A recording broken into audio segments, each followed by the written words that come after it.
In Myrtle Beach, you always go at your own pace.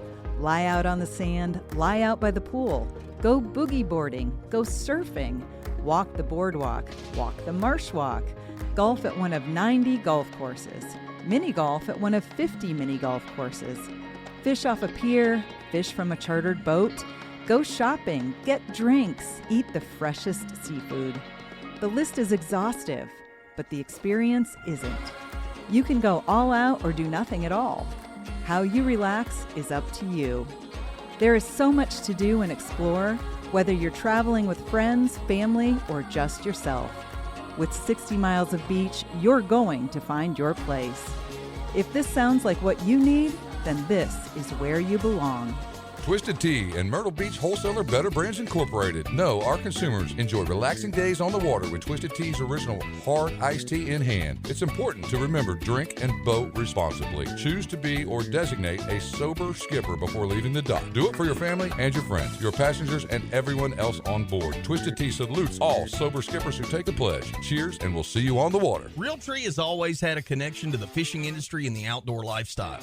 In 2016, Realtree expanded on the traditional business of creating the world's most effective camouflage patterns to create a fishing brand and family of patterns designed to connect the woods to the water and strengthen the bond between the two worlds. We couldn't be more excited to be working with the industry's top brands, retailers, and anglers to continue our growth, and we hope that you will join us. Enjoy Realtree fishing patterns inshore, offshore, on the lake, or at the dock. Learn more about the extensive line Realtree fishing patterns, apparel, gear, and more at Realtree.com. Trilogy Outdoors.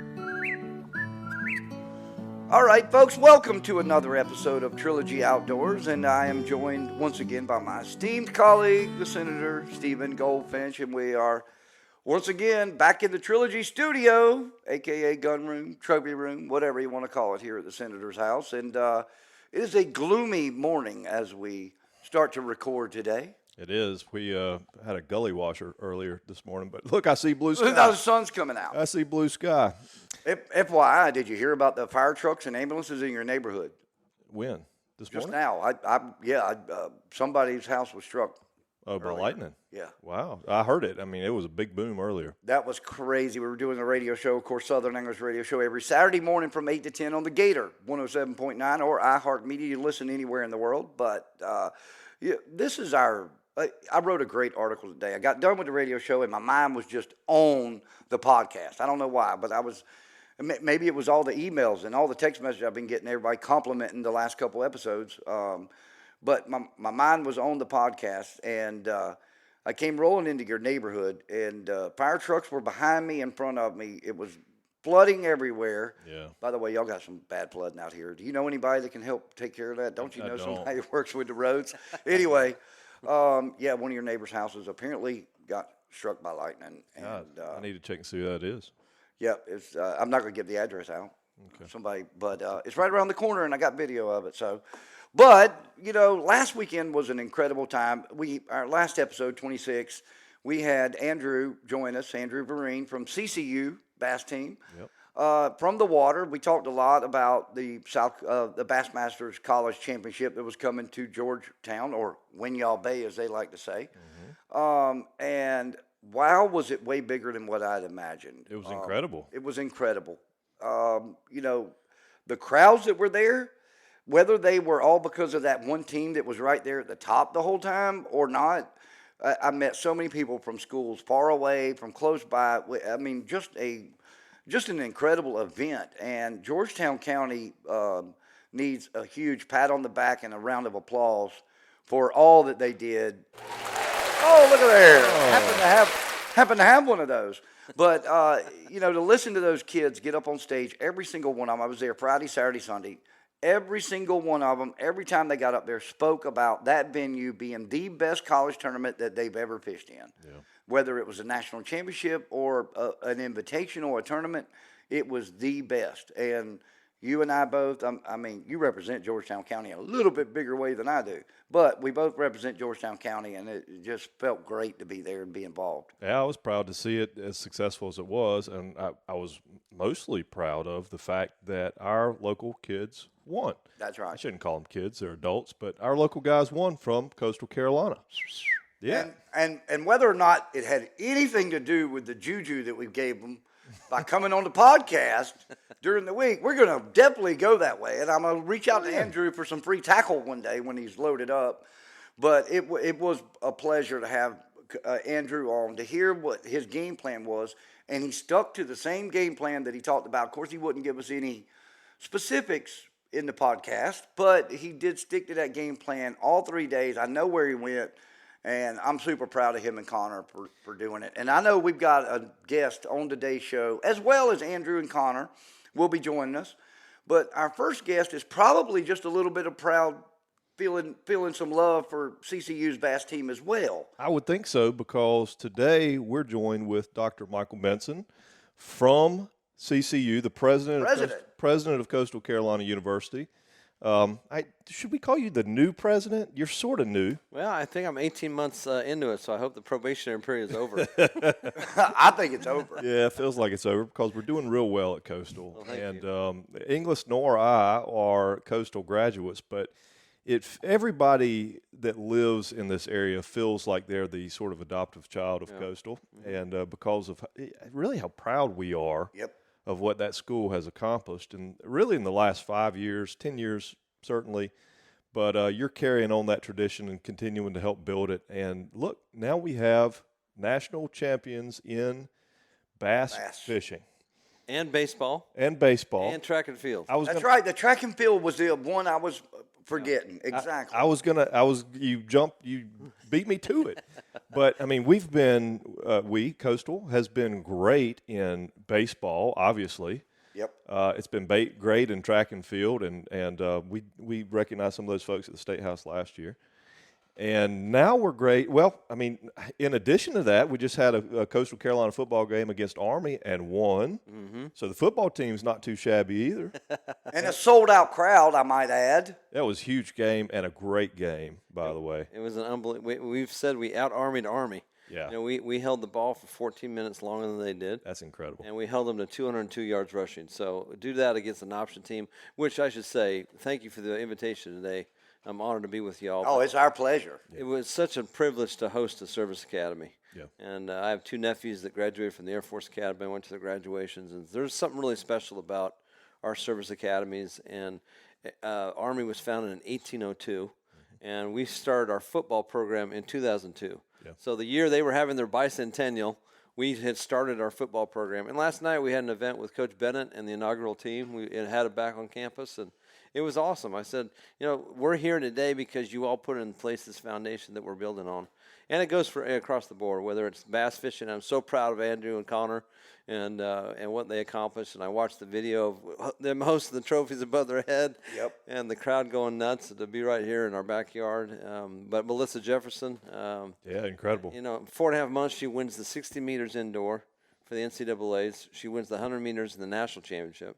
And then 3 weeks later, she's the first leg on the 4x100 at the World Championships for the USA and beats the Jamaicans. Yeah. Which wow. Never happens. No. Wow. From Carver's Bay, what, a high school of 300 people? Yep. Yeah. Wow. Remarkable story. Carver's Bay has put some athletes out, just so you know. They have. Quite a few NFL players. They have. Unbelievable. Yeah. And, you know, I mean, the truth of the matter, and everybody knows it, the truth of the matter is there are a couple of teams at every university that really get the spotlight. And the football team's obviously one of those that gets the spotlight. The bass fishing team, not usually, right? And the track and field team, not usually. But they have done such incredible things, winning national championships, and I think it's only natural, and it should grow that field, grow that team, grow the college in a way that we really haven't seen before. Here, Inglis, we had this discussion last time on the podcast, specifically talking about bass fishing. When Tony was here, we had this discussion that we live in such an amazing place where you can be saltwater fishing, you know, in the morning and freshwater fishing in the afternoon. We live in an ecotourism paradise, really, and I hate to admit that too much on air, because all of a sudden we're going to have even more people coming here bothering my spots. Why do you think half the people come to Coastal? And that's exactly where I was going. That's my point. I mean, this only raises the level of identification of that issue, of that fact that we live in an ecotourism paradise. We've just now had the Bass World Series. What do we call the Bass World Series? Bass College National Championship. Okay, thank you so much for that. We've just had it hosted here in the town and won here by locals. That's right. You know, and I couldn't be more proud of that, and I hope it raises the profile of Coastal and the Bass team. Next week, if I'm not mistaken, the second biggest redfish tour in the country will be coming to the same landing to host a tournament that we held the bass tournament. Isn't that? I mean, we're talking about a saltwater species going to be leaving out of the same landing. I mean, that just again, I'm so proud of where we live. I love where we live. I mean, we do have just an unbelievable access to resources here. Yeah, if you're a fisherman. If you're a hunter, among other things as well, Or a golfer. Or a golfer. Yeah, I know. But you know what? I mean, it's no surprise to anybody on this podcast. I'm not the biggest organized sports fan in the world. I grew up hunting and fishing. I was a commercial spear fisherman as a high schooler, and my pocket money came from selling fish. So it's not a surprise. I mean, I'm not a giant football fan or a giant baseball fan. I certainly appreciate it when they do amazing things, as Coastal's been doing.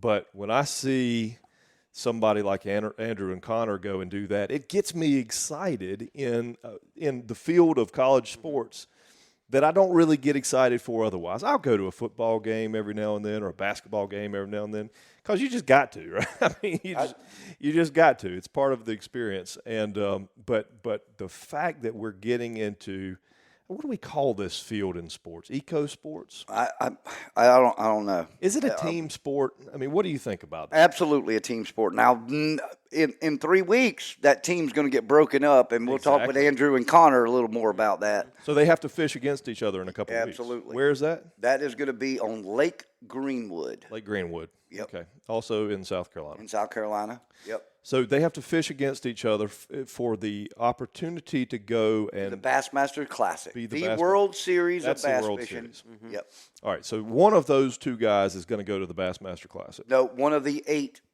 One of the 8. Right. Right. Well, we're going to say one of the 2. I like that thought. Yeah, one of the 2, because they're the best, of course. You know, those two. I mean, they've gone, and unfortunately, why they weren't able to join us today is they drove up to the upstate to fish another college event. Yeah. That is a sanctioned event by Bass, run by the Bass Federation of South Carolina. And once again, the qualifying starts again for national championship. It starts with this week's tournament. But they wanted to go up they can't fish Lake Greenwood. They can't touch it until the day before the tournament. Yeah.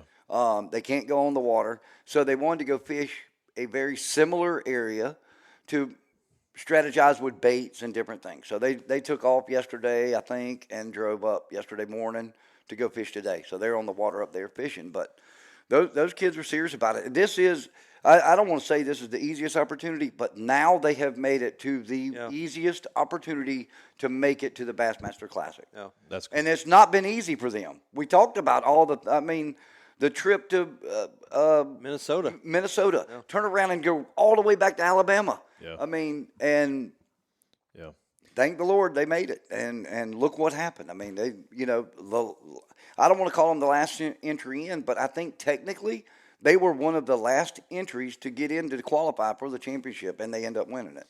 So how many? Help me learn here, okay? Because English. I'm not a big bass fisherman either. I'm a saltwater fisherman. We're working on it. Yeah. Help me learn here. We're stocking this pond out back. That's how we're working on it. Slowly but surely, putting more and more bass in the pond back there.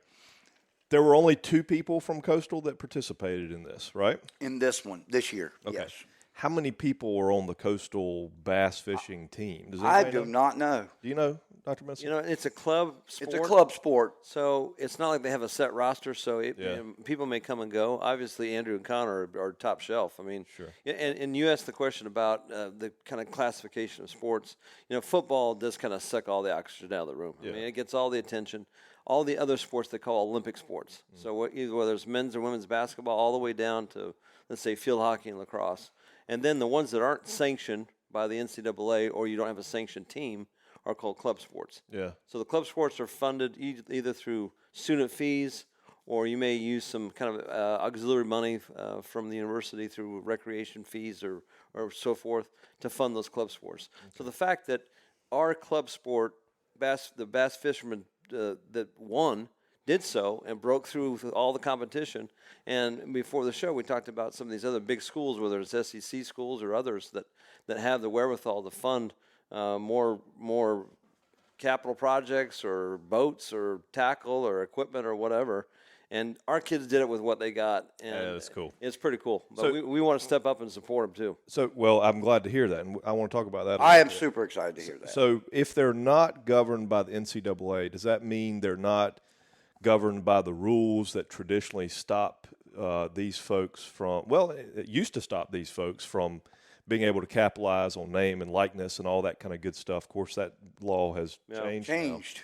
Yeah, but, I mean, so there's no problem with being paid, no problem with taking sponsorships. No, right? and I saw their fishing attire. They kind of look like golfers. They got patches from all over. Yeah. Yep. And that's kind of what athletes could do now. Yeah. Now you can't use an official jersey, for example, in your NIL stuff that they're doing. But as you know, if you're paying attention, the NCAA has kind of been rendered completely useless. Neutered.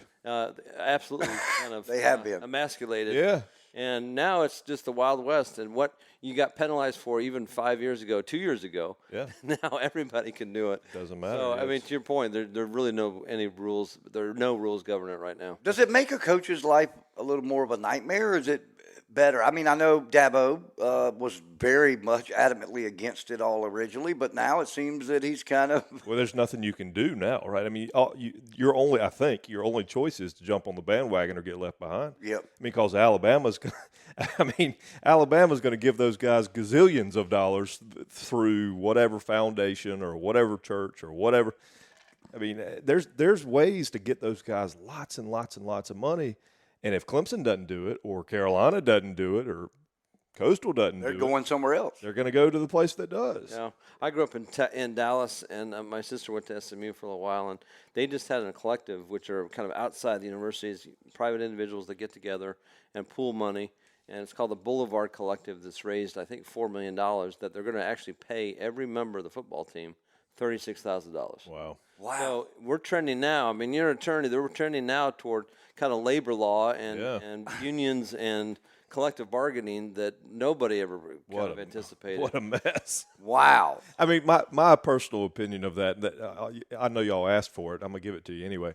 My personal opinion of that is it really destroys the college sports mentality, which was I'm competing because I want to compete. Yep. Yeah. You know, I'm competing for the fun of it. I'm competing for the sport of it, for the competition of it. You're competing now for the money. I'm going to ask another question. Is it going to make guys that would leave school early stay a little longer? They might. I mean, if they can put together, if they say, okay, I signed a rookie contract, it's going to be X amount in the NFL. I could stay here and become, a legend at whatever program it is and get paid through these collectives. Right. And make more than my maybe rookie or my sophomore year, as it were. So I don't know. I can't divine the future, but I've been at this for 30 years in public higher ed. I've never seen more change in a more contracted period of time than we have in the last probably 18 months. It's hard to anticipate what that change will precipitate. Yeah. Right. And how that will in the last, I don't know, could be politically motivated as well, but in the last 5 years or so, seems like NFL participation, viewer participation has decreased. I couldn't agree with you anymore. Significantly. Sure, we might get some arguments on that one, but I mean, and maybe that's just my circle of influence, but it seems like it has dwindled precipitously in the last 5 years. Could be political, But I wonder if college sports does the same. I mean, if they just look like a junior league of the NFL or a junior league of the MLB, does that create the same sort of dwindling participation in audience? I wonder. Well, there have been attendance kind of dropping off, sloughing off, certainly through COVID for college football, but it's starting to ramp back up now. Yeah. And the viewership now in college football is kind of right in the wake of the NFL, which of course is still the biggest viewership, but it has gone down. Now, the challenge I think that college football is going to face are these huge media contracts. If you read the news a couple days ago, they decided a week ago to expand the playoff. Yeah. Which, think about it, football was the only sport where, regardless of who you were, you still couldn't compete for a national championship unless you were part of the Power Five. Right. And now they expanded to 12 teams, and everybody has a shot at it, which is great because, let's say in 2020, if the playoff had been in place, we would have been a 12 seed. Yep. And we would have gone to South Bend to play Notre Dame in the first round. That's pretty cool. That is awesome, and without a doubt, you guys deserve it. And back to going backwards a minute, when I got up to do the keynote to speak to the 260 college anglers, the one thing I did ask is, are any of y'all recognized on your campus like Grayson McCall would be? And I brought up Grayson's name, obviously. Yeah. And nobody raised their hand or anything. And then I said, later on, I told Andrew, Saturday afternoon, we were talking, Saturday, it finished on Sunday. Yeah, Saturday. We were talking. I was like, dude, remember that comment we made about Grayson McCall? I said, you keep this up, brother.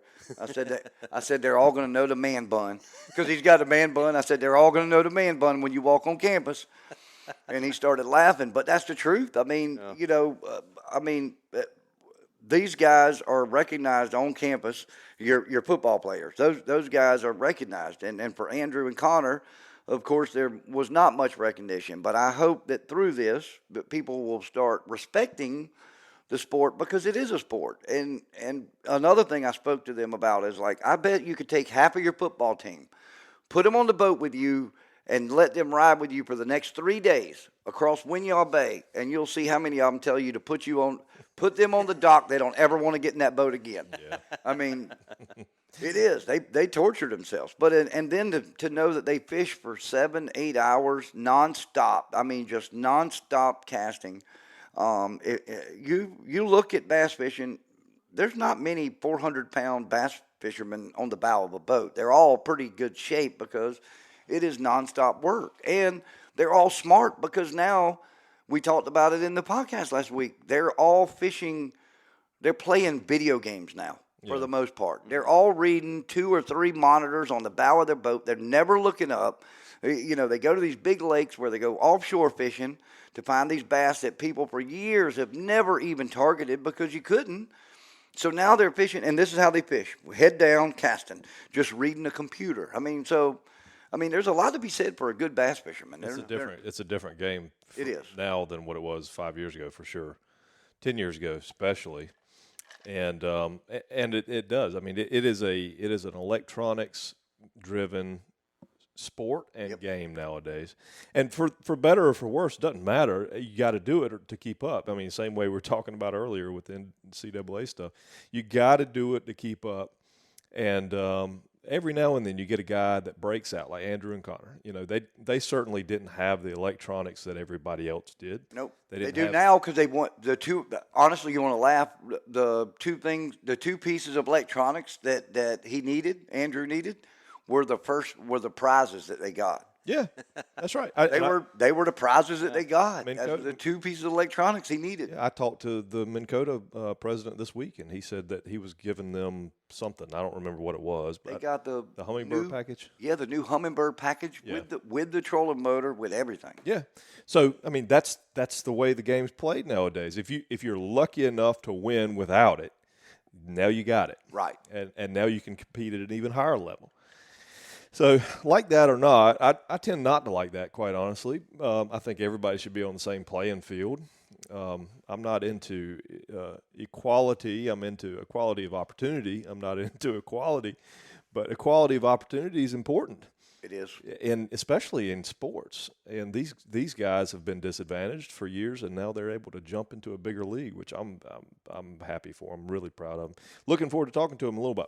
We jumped we jumped right into a conversation without spending much time. We're going to have a with you. great conversation because he mentioned David Bennett being there last night. David's been a lifelong friend. He's from Sherall, South Carolina, He where is, I was yes, sir. born, and been a lifelong friend. And just last week, his little piece on ESPN. I don't know if you ever got Dogs to that see need it. more dogs. Yeah. Meow, meow, meow.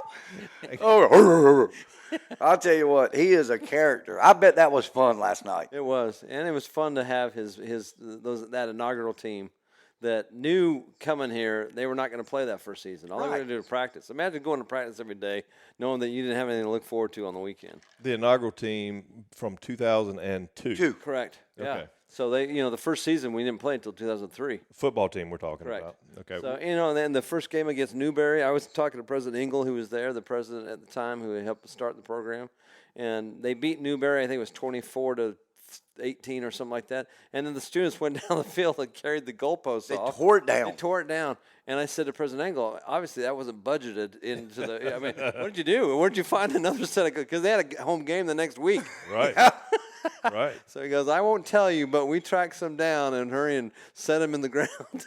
But, it was so fun to, and they weren't there to hear me. They were there to be with each other, and they didn't want to hear from other administrators. They wanted to be with Coach Bennett and talk about the kind of those life lessons they learned, because they've all gone on now and had families and careers, and just to get them back on campus. The cool part, too, is Coach Chadwell invited him down on the field to take a picture with some of our current players. Yeah. And Grayson was down there, and it was a special evening. So this is the kind of 20th anniversary celebration, and Coach Bennett will be inducted in the Hall of Fame in October, along with Coach Moglia, who nominated him, by the way, which I think is really classy. It is. And that will be October the 15th. We'll have that ceremony. Now, a little more on you. Where were you at before you came here? So I was at Eastern Kentucky, a school of about 15,000 students. Just south of Lexington, but prior to that, I was out in Utah, out in the western part of the country. Grew up in Texas, lived overseas for a while. My grandfather, interestingly enough, I don't know if you know this, Senator Goldfinch, but my grandfather was the oldest of 11 kids from a dairy farm in southeastern Idaho. 40 people in his town of Whitney, Idaho, and I went to Iowa State, did a degree in agricultural economics. Ran the dairy farm for his family, first in his family to go to college, and became Eisenhower's Secretary of Agriculture for 8 years. Oh, wow. Oh, wow. And, when Eisenhower asked him to do it, my middle name is Taft, and he gave him all the reasons why he couldn't do it. He said, Mr. President-elect, first, I'm not from a dairy state, or a farming state. You need Iowa and Nebraska, one of the Dakotas. And the last reason he told him he couldn't do it, he said, I'm sorry, but I didn't vote for you in the primary. That's great. And he voted for his cousin, Robert Taft, Yeah. who, of course, was called Mr. Republican in the 40s and 50s, and a remarkable kind of legacy of service from his father, William Howard Taft. But my grandfather he said, I never forgot where I was from or where I was going back to. And he's buried in his hometown of Whitney, next to my parents and his wife. But I owe a lot to my grandfather, because he was the first to kind of pave the way for the rest of his family, and I'll always be grateful for that. So you're a descendant of William Howard Taft. I am, yes, sir. Very cool. All right. So you grew up in Dallas, Dallas, and then Utah. and then you went to Utah, which was Brigham Young, Correct. where you went to Brigham Young for your undergrad. I did, yes. Then you went to Johns Hopkins, I went to Oxford, got my doctorate, doctorate at Oxford in what? and I did Middle Eastern history. So I wrote about Harry Truman's recognition of the State of Israel in 1948. Very cool. Lived in Jerusalem for a while. Did a 2-year church mission in Italy, Yeah. and then lived in England for 3 years. Okay. And then after that, went back to Utah. Worked I'd finished my doctorate. I thought the world was at my feet. I could get a job anywhere. Yeah. Couldn't find a job to save my life. So I roofed houses with my cousin. We bought kind of beat up houses, and my parents taught us all that there was value in all kinds of work. Yeah. And so I was a custodian in high school. That's how I paid for college. I mowed lawns. I did a little of everything. But that taught me, I'm really grateful to my parents for kind of teaching us that really fundamental lesson. And from there, went to Snow College, a little 2-year school in central Utah, surrounded by turkey farms. And then southern Utah, down in Cedar City, I was telling you, about 40 miles from Zion National Park. Okay. And Utah is a beautiful place. It is. And then we got recruited to Kentucky and then here. And we don't want to go any farther east. We'll end up in the Atlantic, so we're going to stop, put down stakes, and we love South Carolina. Well, there's Bermuda, but There is Bermuda. I was wondering, is there a college there? or you could go all the way back around. I like the lesson a lot from your parents. I give this speech constantly to young kids.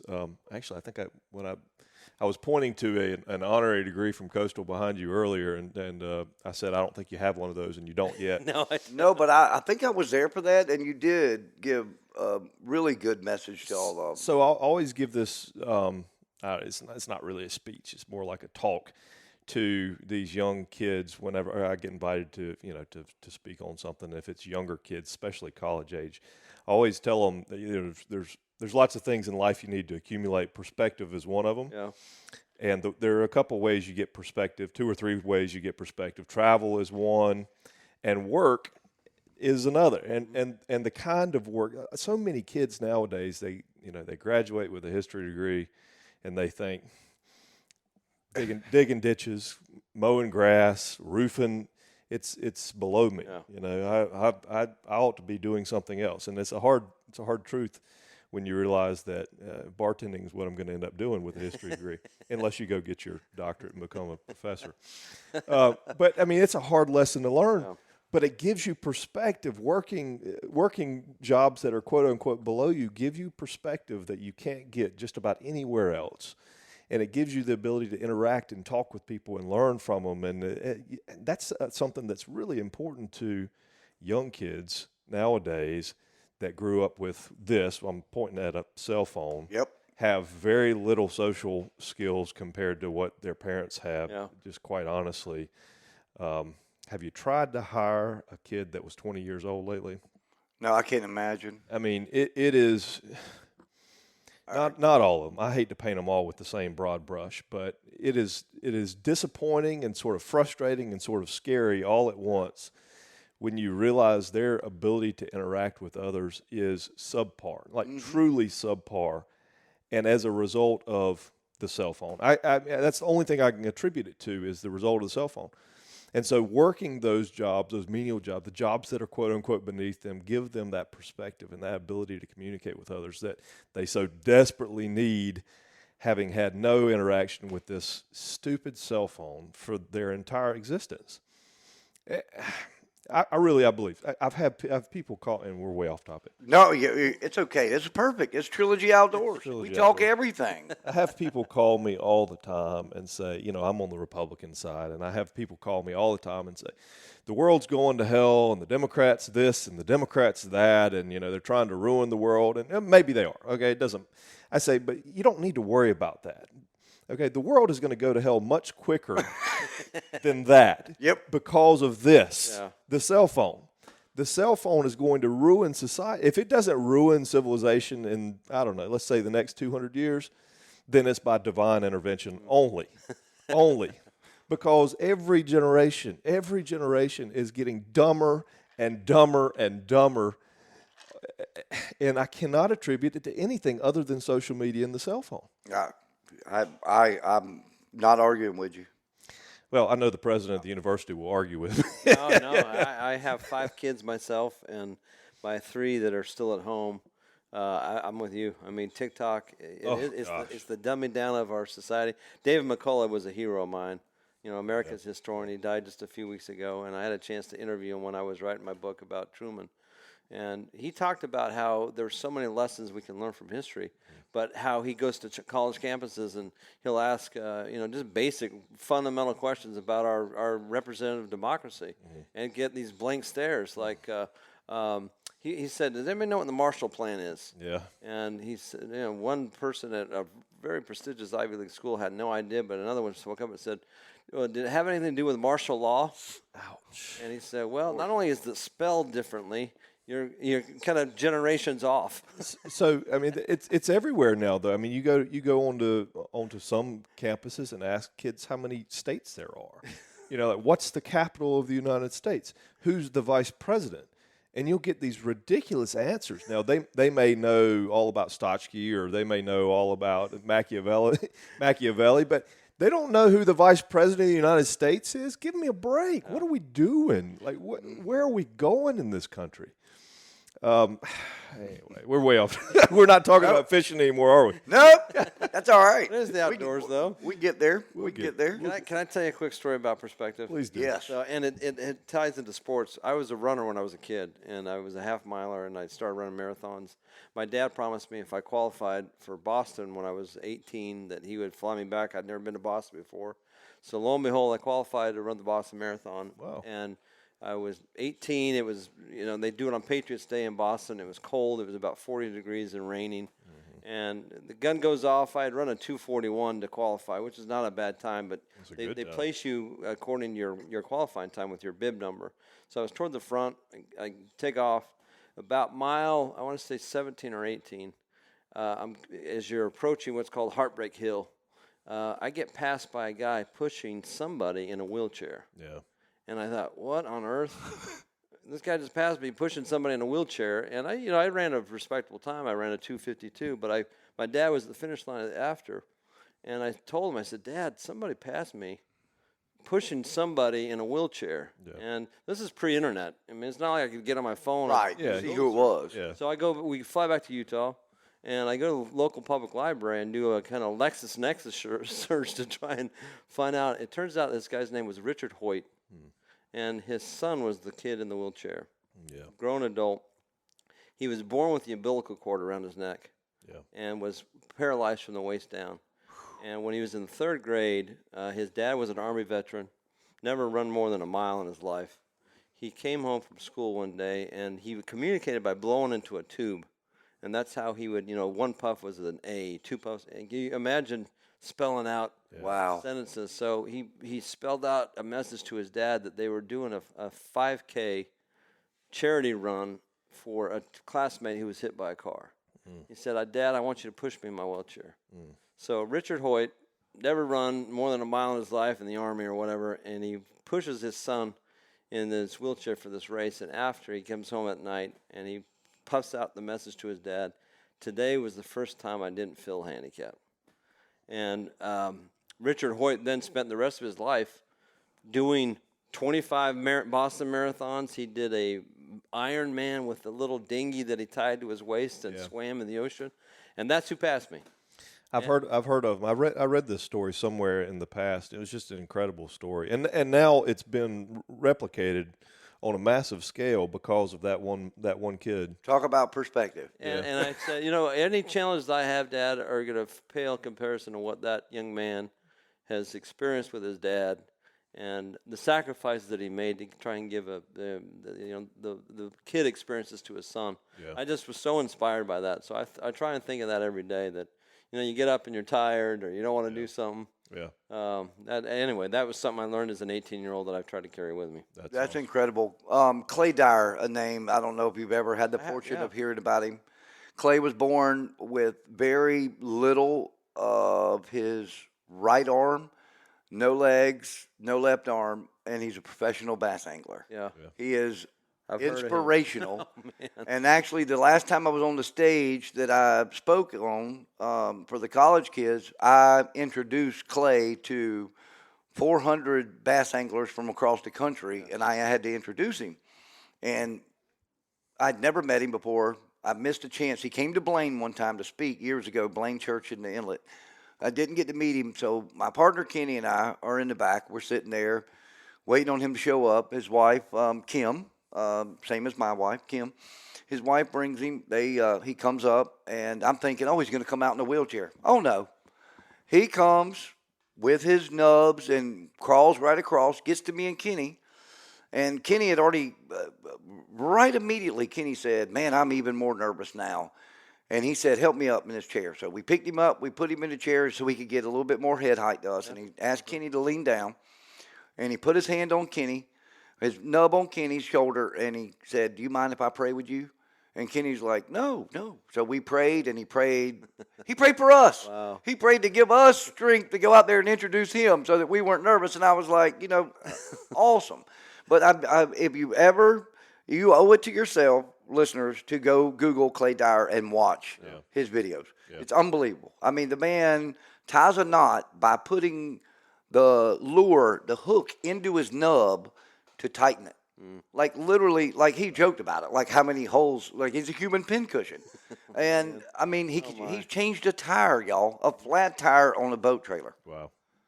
He drives a Toyota Tundra. He drives a Skeeter bass boat that is rigged up just for him. He drives 80 miles an hour. You imagine being out there and looking, here comes a guy with no arms, no legs, running past you, running 80 miles an hour. Yeah. Oh, my. And he tells some of the best jokes. He does. But he an incredibly godly human being who can inspire so many.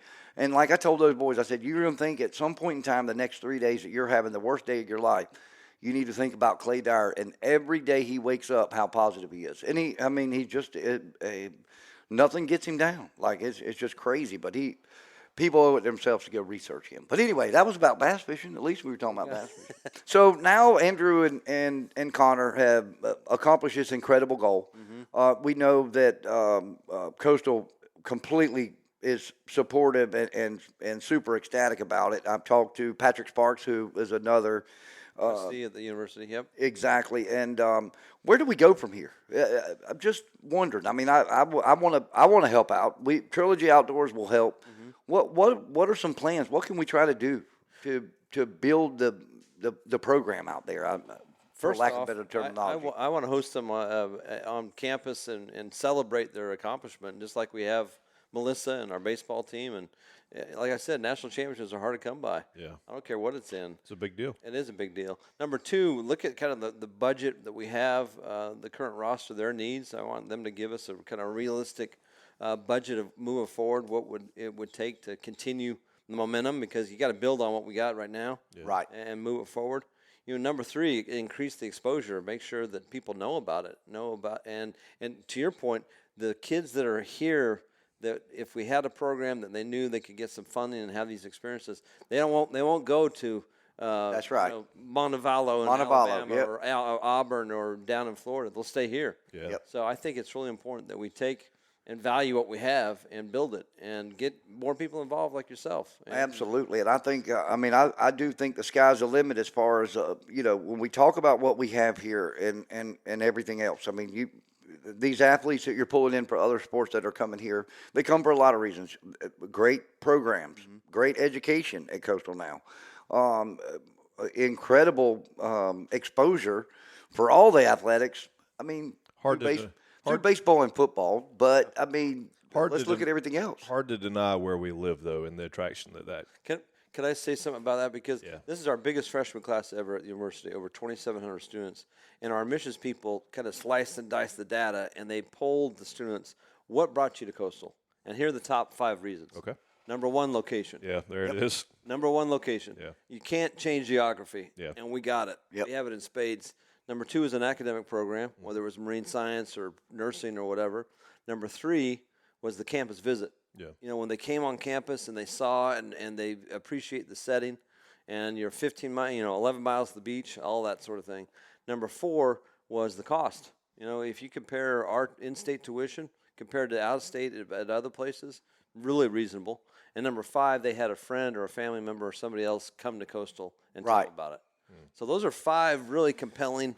And location's number 1. Location's number 1. Which makes perfect sense. And if you're going to grow the bass, the bass team, are we calling it a team again? Yeah, I call it a team. Okay. I would call it a team. Okay. Yep. See, I know it's sort of a team sport at first, and then you break it up. I mean, at least that's the way they're doing it now. I guess it's still a team. It's kind of like golf. I mean, you have a medalist. That's right. Medalist, but you play for the team. That's a great point. That's a great point. It's a lot like golf. So it seems only natural the bass team should grow. I mean, when you have a place like this, where I said you can be on, at the beach, and then you can be on the river in 5 minutes. Where I live, I can be in saltwater and I can be in freshwater all in the course of 30 minutes. Yep. Mm-hmm. Pulling my boat out, I could catch, and I want to join in on this little idea that you and Tony have. You want to catch a flounder, and you want to catch a bass within, what'd you say, 30 minutes? We'll see how long we could do it. Yep. Now, Lucas, did you get the email from Lucas? No, I don't think All right, so Lucas Williams, one of our loyal listeners, Lucas has the idea that we leave from Carroll Ashmore Yeah. and that we go do it all and never take the boat out of the water. Well, you could do that too. I mean, the sand pit is probably the place to do that. Yep. Right. I mean, if you can make a cast in the sand pit, catch a flounder one cast, redfish, catch a redfish, catch a bass, catch a striper, a catfish. Yeah. Yeah. It's crazy. You could probably do it. You could probably do it from Carroll Campbell. Pretty easy too. Yeah, I think so too. Yeah. Anyway, how about fishing yourself? Do you fish? You know, I don't that much. Although my father-in-law, who passed away, by the way, about him, he had cancer. He died from the chemotherapy. He was a 2-time kidney transplant survivor. Wow. But he got to Antarctica, his last of the 7 continents, about 18 months before he died. Wow, that's cool. And he took his son. He had 1 son, and then the 3 sons-in-law. We all went to Alaska and did every imaginable kind of fishing. So that was quite an experience. Oh, wow. Yeah. Yeah, that would be fun. So I don't. My son is a pretty avid fisherman. My youngest, so. We do a lot of other things. Well, you live here, by the way, now. I know. I can tell you what. I support it. There's nothing I love better than fresh seafood. I'll tell you that. And this is the best place in the world for it. I mean, Murrells Inlet, I think, is the capital of the state, the Eastern Seaboard. Yeah, man, it's the capital, seafood capital of South Carolina, There but you go. also seafood capital of the world, in my opinion. Yeah, I agree. And especially when you got guys like him that'll swim down and just pick out whatever you want. Yeah. He just goes down and shoots whatever he wants. Yeah, I got some fish in the freezer if you want it. I'm game. Absolutely. I pulled out some Hey, barrel fish from. That sounds like maybe some tickets for a football game. Yeah, Come on, Steven. So we fished. We need quick report on when did we fish? Y'all fished last I'll tell you exactly when Thursday. we fished. Y'all fished last Thursday Okay. because I had to go weigh the fish after I got done with speaking. That's right. All right. So we fished Thursday. We had Adam Brown from Wahoo fame. Adam Brown on the boat with us. I did not know that. We decided to start the morning high-speed trolling per Adam Brown's advice. Yep. And miraculously failed, fantastically failed Fantastically failed. at the high-speed trolling. I don't know why, just whatever it was, whatever the reason was, we failed high-speed trolling. By about 11 o'clock, we decided to put some meat on, and within 5 minutes of putting meat on, we got a really nice fish, 50 to 60-pound wahoo. Whoa. And within an hour of trolling meat, I got tired of it, and we decided to go bottom fishing. So I feel like if we would have trolled meat right off the bat, and I think Adam would tell you this too, if we had trolled meat right off the bat, then we probably would have Done better. And sometimes it's just a matter of what they want that particular day. But I think if we would have started with meat, by the time we put meat on, we were on the tail end of the bite. I think if we'd have started with meat, I think we would have probably picked up quite a few fish. Did y'all look at major, minor?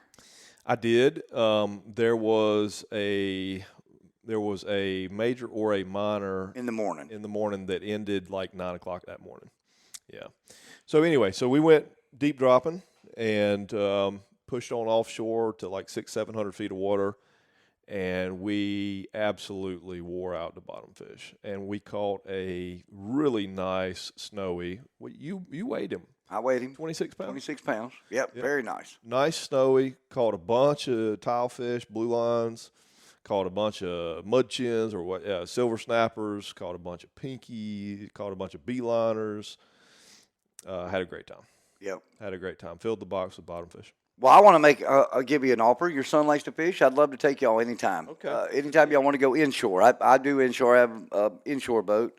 That one right there has got the big boat. He can take them offshore. But I'd love to offer to take y'all one day, bring your son and go chase some flounder, which I will say right now, folks, if you're anywhere in the Carolinas and you're an inshore fisherman and not targeting flounder, you're missing out. It's insane. Yesterday, I'll just say that after we got done delivering Trilogy Outdoors magazines yesterday from 7 o'clock until 12:30 or whatever time it was, and I decided I wanted to go get fresh flounder for dinner.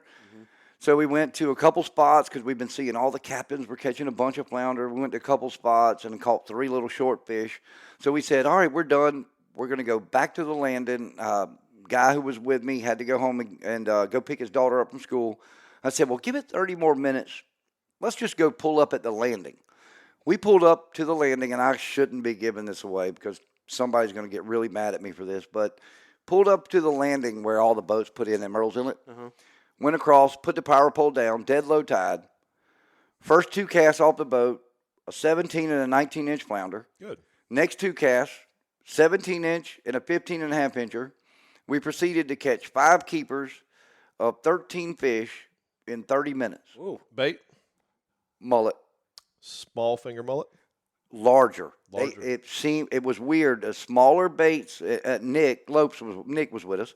Nick was fishing with the smaller, and Nick was getting crabbed to death. Yeah. The bigger ones, the crabs weren't getting them, but it was a bite like no other. We were in 8 foot of water, and you would hook up, set the hook, and by the time you really felt the hook set, the fish was coming out of the top of the water in 8 foot of water, jumping out. So I don't know.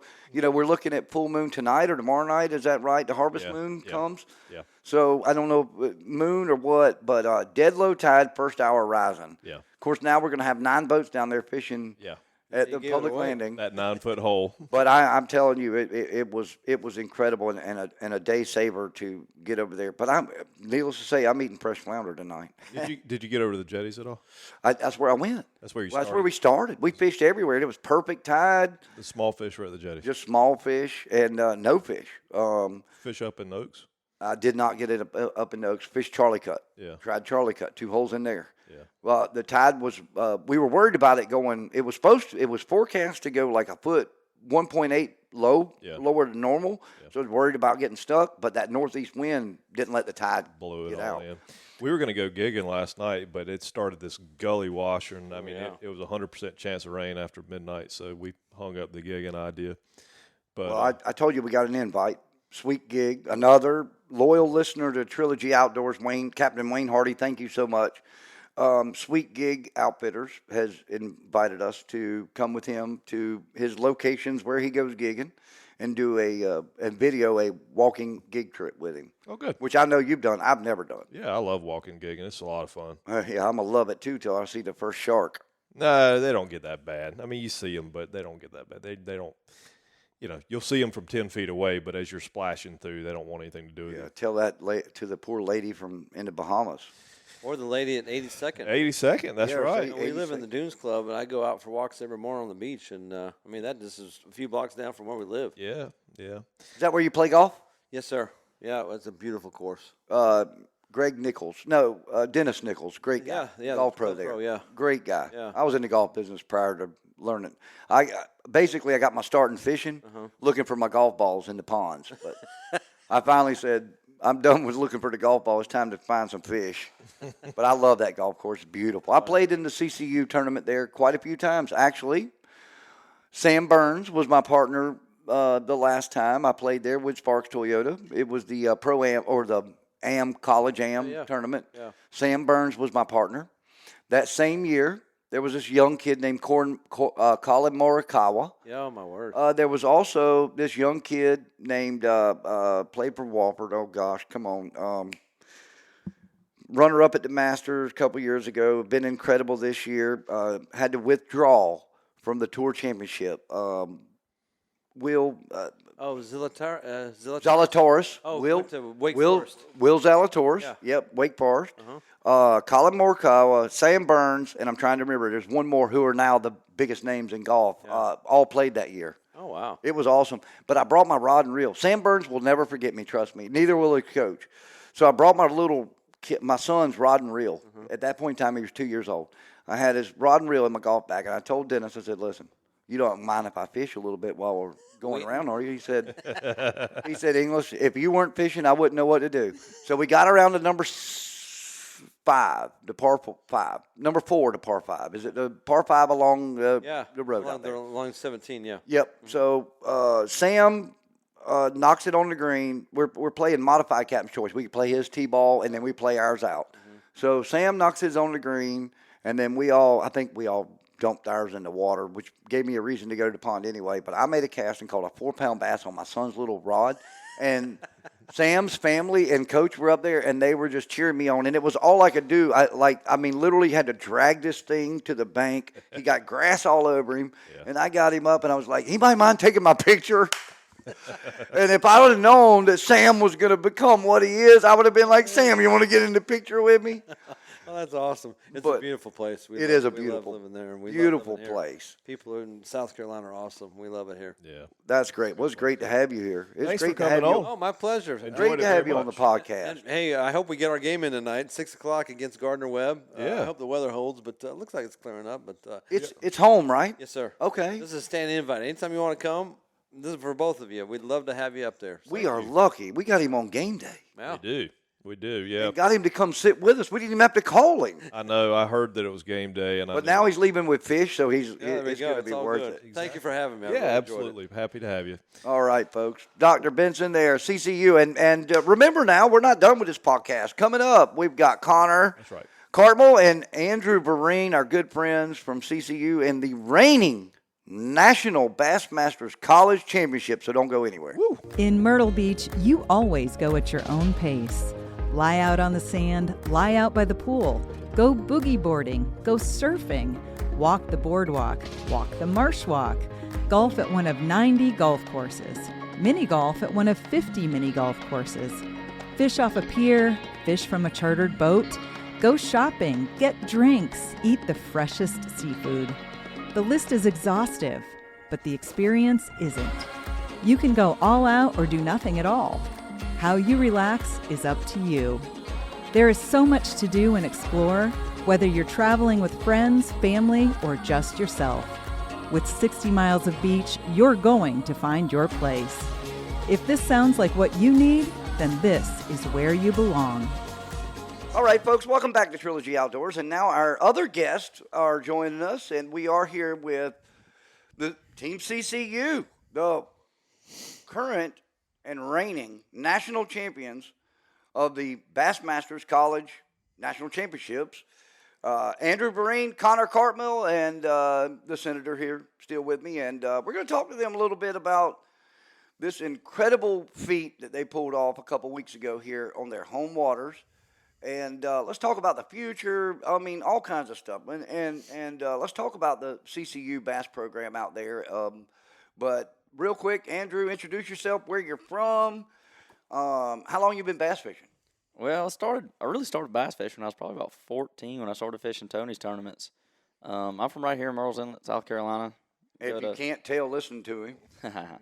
I went to St. James High School and just went right down the road to Coastal to go to college. Good place to go. Good place to go. Yep. And Connor, how about you, buddy? Where you from? Where'd you grow up? And when'd you start bass fishing? I'm Connor. I'm from Columbia, South Carolina. Graduated from Chapin High School, and I started fishing when I was, I don't know, 3 or 4. But I started truly like tournament bass fishing. I was 18 when I first got into college with this guy. So honestly, you came to school you didn't come thinking about bass fishing. You just came to school, went to the bass meeting, I'm sure, with the bass club, and said, I want to do this. Yep, that's basically what happened. Ricky asked if who needed a partner, basically, and I ended up getting paired with Andrew. We went to Hartwell. That was our first tournament together. I'd never fished a tournament, really, and we got thrown in the fire, but, I mean, that's how it all ended up. So you and the barefoot man bun over there. Yes, sir. And by the way, I noticed something. Did he have to convince you to go barefooted, or do you like fishing barefooted as well? That's a long story. Yeah, well, so that's a whole story in itself right there. Because I noticed the only team on stage that was barefooted was the champions. I lost a croc. Did you? Coming back to weigh in on Sunday. We, the driver, as in myself, made a pretty bad mistake, and I beached my 20-foot Ranger on a boat, on a sandbar. So we had to call Glenn and make sure we were allowed to get out the boat to push the boat off the sandbar, which we were. So as we were getting out the boat and we were pushing my boat back to deep water, Yeah, he lost a croc in the process, but I wasn't gonna let him run up on stage barefoot by himself. So How many crocs have I lost on a sandbar or on a mud flat? I don't know. They float pretty good. They get away from you quick. It was knee deep. Not if they're that deep underneath mud. No, you're right. Yeah. Yeah, I bet I've lost 10 or 12 over the years. Now you're telling me that you hit a sandbar, but first and foremost, congratulations, man! You guys know I've been super excited. I think y'all know through the whole weekend of last weekend, being down there, being involved with the tournament, from the captain's meeting on Thursday to Sunday when you guys hoisted the trophies, and just from walking around and just from getting to know the coaches of other teams, I'm going to jump on a limb and say y'all don't even have a coach. no, sir.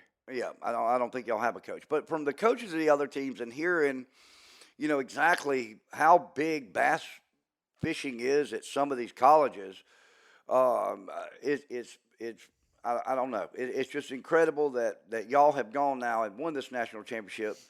And, as per our first guest, President Benson, I think the future is very bright at Coastal. Well, let's talk about that for a second.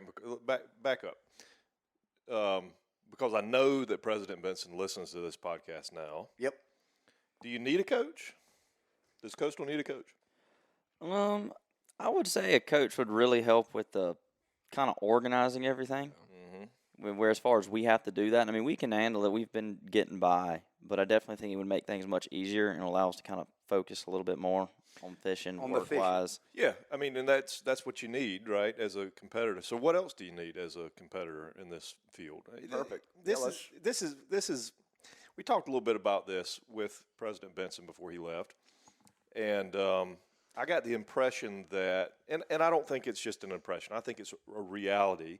Everybody knows the major sports get the spotlight, right? I mean, football and baseball and basketball get the spotlight.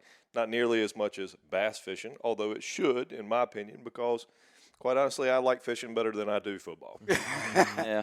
Yep. But he was very interested in putting more of a spotlight on bass fishing now, especially because y'all won a college championship, right? Yep. And they're not easy to come by for any college. And so he's very interested now putting the spotlight on the bass team.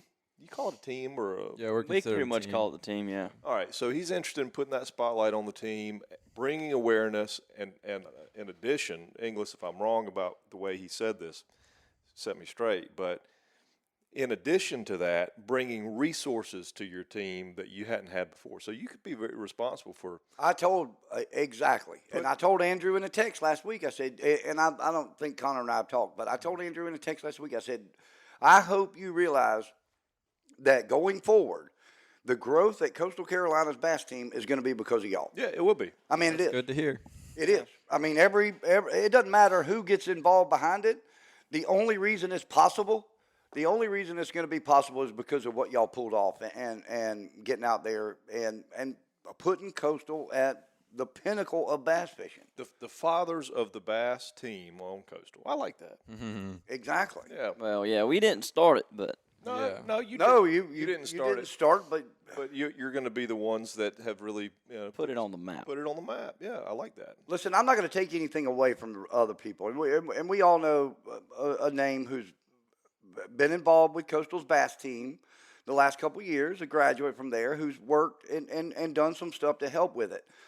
But I'll say this much, and in talking to Dr. Benson, Dr. Benson, and with Stephen, it's going to take more to get to that next level. I'm sorry, but the guy who graduated and who likes to bass fish himself as much as anything else might not be the right person. I think you're going to need, you're going to need the right people that can pull the resources together, that can get the people together. Y'all did fundraising bass tournaments last year, maybe one or two, I think. Yeah.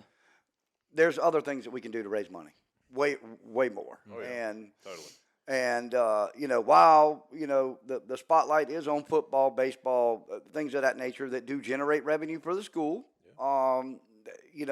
there's no way that we can't swing that around and do the same with bass fishing and still keep with, obviously you guys are not a sanctioned, recognized sport with NCAA yet. Who knows, maybe that'll happen in the future, but keeping it to where, you guys go out and win a tournament and quite honestly, like the electronics that you won. We talked about that yesterday. Isn't that one of the units that you really wanted on your boat? Well, I run pretty much all the rants. Okay, all right. But, I mean, it's a good graph. You won the Hummingbird 10. 10. Okay, Yes, I'll sir. take All right. it. Yeah, Yeah. so I talked to Bill Carson the other day, and he said he was delivering stuff to y'all. And I think he said it was the Hummingbird products. He's the Johnson. Johnson. Johnson, Yes, yeah. yes, sir. He's a really good guy. I mean, all the, like, especially the last national championship we went to, I mean, he was there, gave away a whole bunch of stuff that he doesn't have to do, but he still does. He's a really good guy and supports the college program really Even well. this year too, he gave out a lot of stuff. Yeah. Good. All right, let me play a little game with you here for just a second if I can. Okay. All right. Here we go. All right. So hypothetical.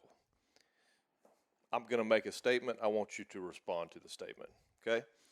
Bass fishing sucks, man. It's really boring.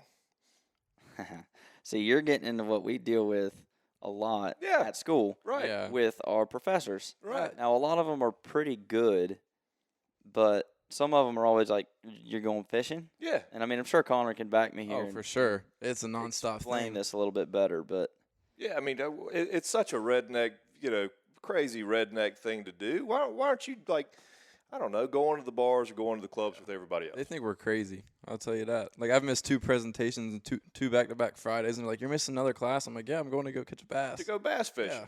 Yeah. Why? I mean, tell me. I mean, from your perspective, respond to that. Because we love to do it. But I mean, it's more than that. It's like we like to fish. That's what initially gets you into it. Yeah. And then the tournament aspect of it, you represent your school, With all your buddies, you fishing have all against your buddies. friends. So I mean, it comes to be more than that. It's more of I mean, we're not on a team, but we all are on a team. So we all want to do good. It's the hanging out in the parking lots late at night tying knots. It's staying at sketchy hotels. Yeah. And driving 12 hours. I don't know. There's just something about it that keeps you hooked on it. Mm-hmm. So there's an experience beyond the idea of catching a bass. Yeah, and you get to meet a lot of new people too, a lot of great people along the way. Yeah. I mean, we've met a lot of boys traveling from. I mean, we met a bunch of boys from Bryan, Baylor. I mean, we've been talking to them ever since. Right. So, yeah. Well, the competition side of it is everybody's favorite part, I think. I mean, I came from golf and then got into bass fishing, and you mentioned Tony's Thursday tournaments. Tony was on the podcast 2 weeks ago, and Tony's tournament. I mean, you think about all the people that have fished it now. You look at, you look at Andrew. You look at who else were we? I mean, we've got guys.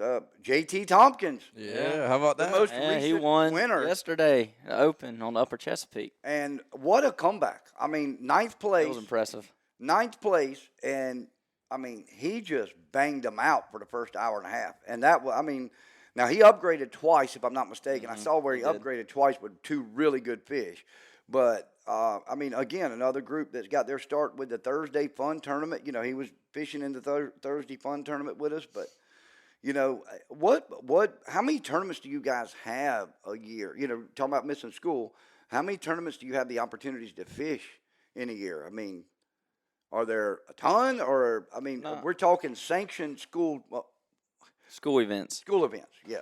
Well, we got Tony's Trail, which is the College Bassmaster College Series that he does, which is a local trail. So it's all local lakes in South Carolina. It's 5 this fall. It's 5 this fall. And so he does his tournaments in the fall, so it's before all the bass tournaments so that we can still make those. And Bass put on 4 this year, 5 if you include the wild card. So, I mean, a total of 10 tournaments that we can go to and fish. But we try to make it to all of Tony's tournaments because in order to win the points, you have to pretty much be at every tournament and compete fairly well.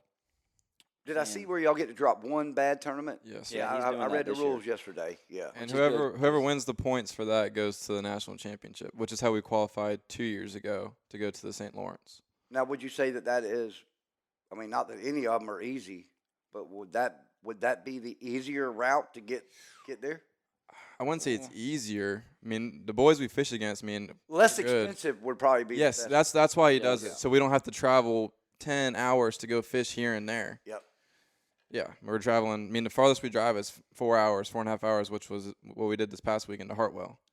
Well, And when I talked to him on Thursday, you guys left on Thursday, yeah. When I talked to him on Thursday, he said that he was waiting on a phone call back from Glenn to confirm that the out-of-state schools that were coming into state to fish, that it was not going to affect their fishing back in their own states for Yeah. their college stuff. And as it turned out, obviously everything's good, and it's great. Tony Gray, who we're speaking of, just a great human being. I had a great time with him.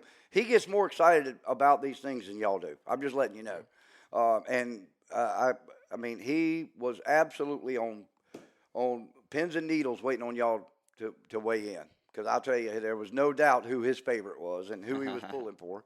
But as he should be, he's watched. I know you have fished some of his events. I fished his high school tournament. His high school tournaments. I don't know if Connor did. I No, started my freshman year with him. Yep. So you fished his high school stuff, and I mean he's got a growing group of high school kids that are all going to, hopefully, eventually, most of them will go on to college to fish. I guess the thing is, is trying to create a program or a system in which we make the Grayson McCalls say, "I'm coming to Coastal," to bass fish. I mean, basically, that's. I think that would make a big difference. How big is your group right now? We have 5 boats at the moment, but there's 5 boats, and we probably have 20 to 25 members. So that's basically how big it is. And y'all meet once a month, once a week? Bi-weekly. Yeah, generally every other week. Now, is there still the Saltwater Club out there? Yes, Saltwater Club's Now, big. they were big. They got. I spoke to them many a times. Yeah, they were. My roommate is the president of that club. I mean, for the first meeting, they had like 70 people there, 60 people there. Yeah. So it's still pretty big. That's which is good. That's your roommate now. Kendall Utter. But he's the president now, Yes, sir. and that's your roommate now. Just And you're the president of the bass club. Yes, sir. Yeah. Okay. That's what I thought. tell your roommate he's got nothing. Tell him to bring it. Okay. I will. We need to have him on. Yeah, we do. I'm not convinced that you like bass fishing. I'm back to that. I know. I agree. I thought they were going to go in a little. I thought they were going. I'm not convinced. I mean, you got to give me more. I want. So if you got a kid listening to this podcast, and there's a gazillion people listening to this podcast, and he feels like, this is something I like to do in my backyard, but it's nothing that I could ever pursue professionally or at the college level. I mean, convince this kid. You got to convince me. You told me you like bass fishing, and that's what I heard. Okay, great. Why do you like bass fishing? I heard you like to tie knots with buddies in the parking lots. Okay, that's nice. What else? Well, if you really want to get into it, it always starts with, when you're younger. Like, I fished in a pond in my backyard. Always liked it. The tournament aspect of it, when you win, and you're going to have your chance. Everyone's going to win a tournament. And that's a feeling that you just can't. It's like you wake up Christmas morning and you see exactly what you've been wanting sitting there. It's like 17 million times better than that. Because it's something that you worked so hard for, especially when you get into seriously tournament fishing.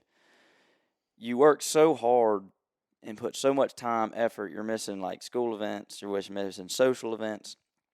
That Yep. It's just you put so much work into it, and when you finally win and it pays off, I don't even know how to explain it. It's the best feeling. Like you saltwater fish, you fish tournaments. When you win a tournament, you're happy for yourself, your parents, everybody who supports you. And then it goes back to just straight up bass fishing. I mean, you're doing what you like to do. And I don't even know how to explain it. It's hard to explain. But if tomorrow all the bass in South Carolina disappeared, and all of a sudden the only thing you could do was catfish, would you do it? The same thing. I mean, if you had the same boat, the same setups, you were fishing the same tournaments, but all of a sudden it was catfish, would you do that? Yeah, probably yes, sir. Okay, and that's what I want to get. I mean, same thing with walleye, I would imagine, or whatever, trout. I mean, crappie. It's not necessarily about the fish itself to y'all, is what I'm getting out of you. And by the way, your answer was great. I almost tear in my eye. Mm-hmm. Yeah, it was an experience. Tear in my eye, seriously. So, I mean, you pinpointed what I see in other true outdoorsmen, which is very difficult to explain, quite honestly. But I believe what embodies it is the love for something beyond what you're doing. And that's hard to say, isn't it, Inglis? Yeah, well, yeah. It's hard to explain. It's a love beyond something that you're doing right then and there. You know, It's like your second wife. You love your wife. I don't want to go that far because You'll get in trouble. I don't want to go that far, but I got you. So, I love spearfishing. I absolutely love it. Yeah, I dream about it. I still dream about it. I have this weird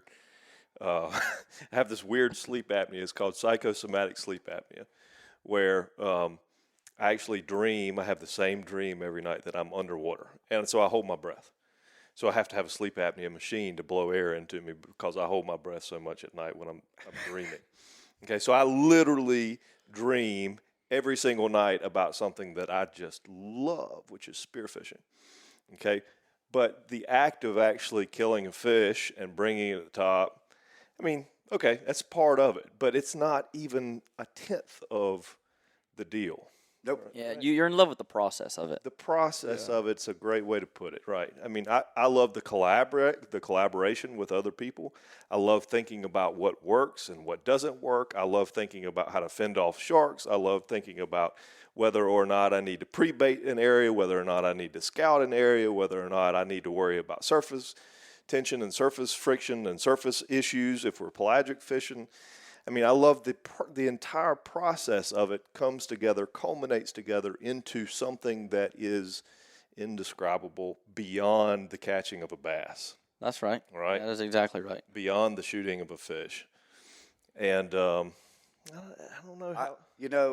Andrew and I, Tony, obviously was super excited about Andrew, knowing that he started with him. And Tony wanted to help in every way, shape, or form. And I'm not picking on Tony because, but Tony is, for Tony and for me, let's make sure I'm fair here, but I want to live vicariously through him, and I've been enjoying it and everything he's getting. But for Tony, it's like, he wanted to have a hand in bait choices and all kinds of stuff. You know what I'm saying? He had a whole box ready for me to come. Yeah, he had a whole box of baits ready and everything else. I just never got by to go get them. No, but here's the thing.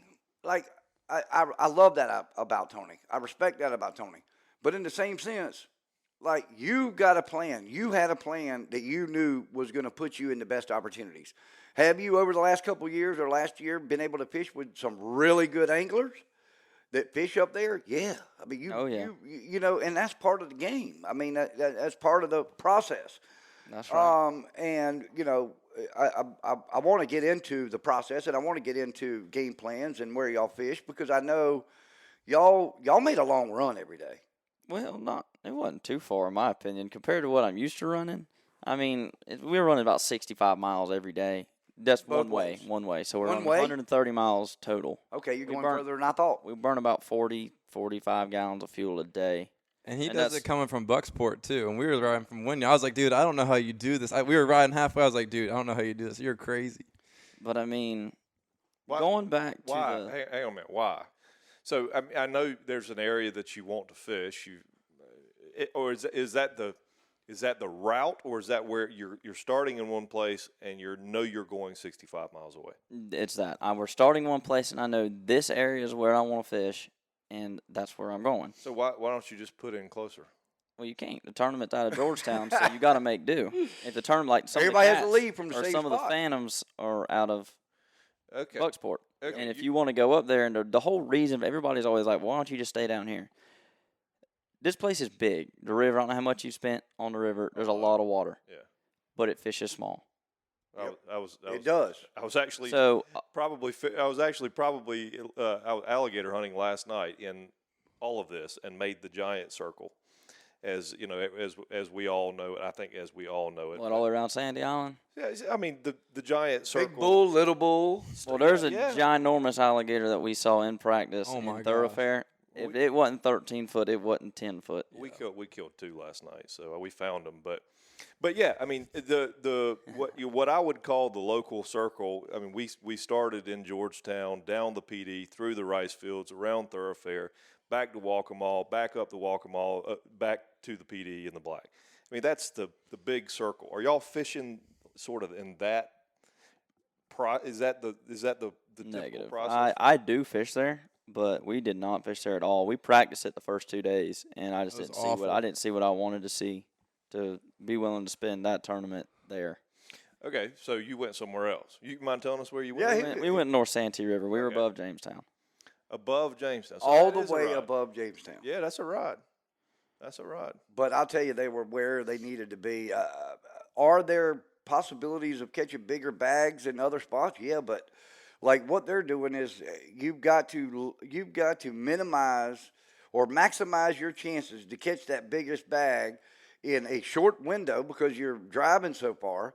And if you're going to do that, where they were is where the big fish live. I mean, they live there. That's all there is about it. I mean, they do. I mean, you got to figure out how you're going to catch them. But they do live there. We know that from Elite Series in the past. I Yeah. mean, Well, it's not only that. The area that we decided to go, me being a local obviously helped because I know the river and I fish it a good bit. So a lot of people were scared to go where we were just for the reason of sandbars. There are stretches of just rock piles across the river. And if you don't know how to run it, I mean, you're driving some of those boys are driving $100,000 boats. You're going to rip the motor off the back of it.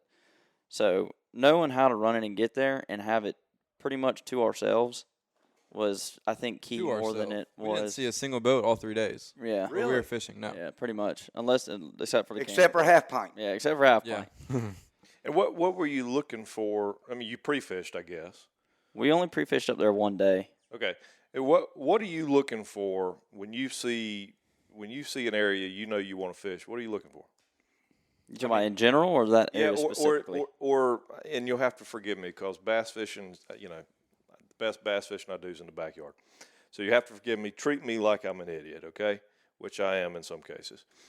If you're riding down the river, and in this case, you're fishing the tournament. If you're riding down the river and you see X, you say, I'm fishing that. Is it blowovers? Is it stumps? Are you looking for actually fish? Or are you just blind fishing, hoping to catch a fish, and then no, I'm going back to that spot?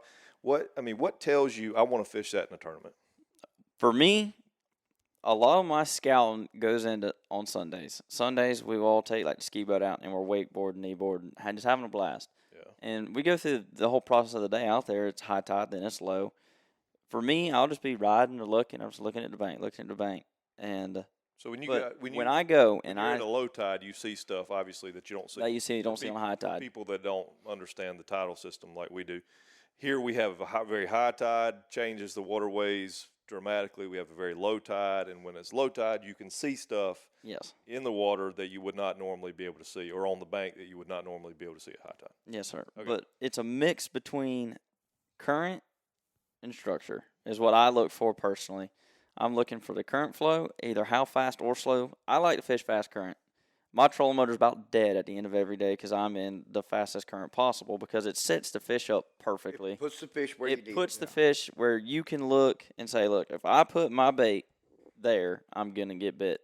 And, if you find a bank that has fish on it, you can call your shot every time.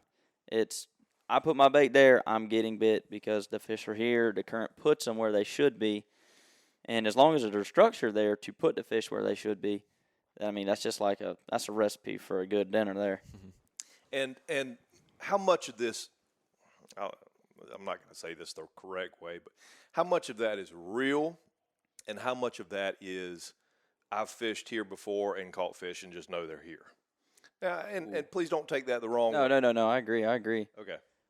That's probably 50-50 because I have waypoints saved or I have little notes I wrote down about this time of year I've went here, fished with this, water temperature was this, and I've caught fish and I've been able to go back and repeat it.